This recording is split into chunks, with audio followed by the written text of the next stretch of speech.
Welcome to the second module of chapter Force and Laws of Motion. In this module, we are going to study the Newton's first law of motion with the help of Galileo's observation through his experiment on inclined planes.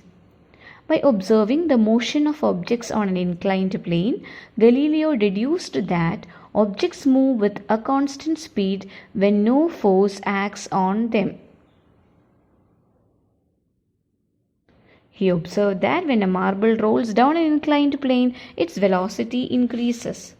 That is, if an object is moving on a frictionless path and no other force is acting upon it, then object would be moving forever.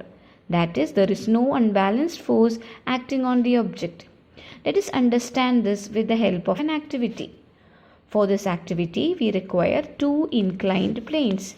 We can take two cardboards, making equal slope with the ground.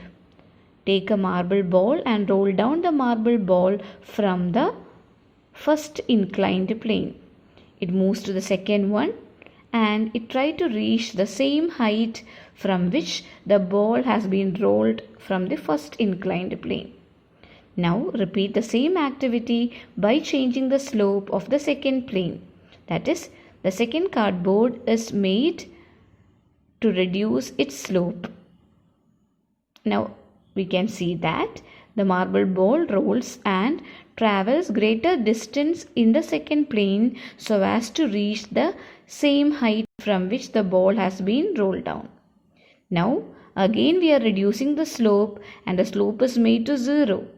So here the ball rolled down and moves to the second plane and goes straight and it won't stop.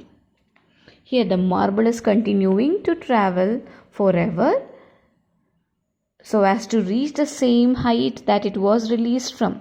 The unbalanced forces on the marble in this case is 0.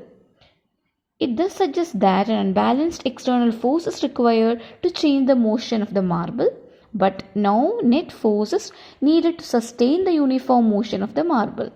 In practical situation, it is difficult to achieve zero unbalanced force.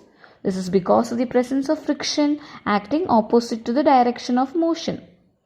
So, in practice, the marble stops after traveling some distance. The effect of the friction can be reduced by using the lubricants. Newton has further studied Galileo's ideas and formulated the three laws of motion. First law among the laws of motion is stated like this. An object remains in a state of rest or of uniform motion in a straight line unless compelled to change that state by an external unbalanced force.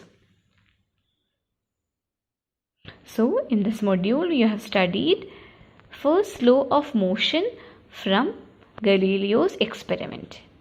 Thank you.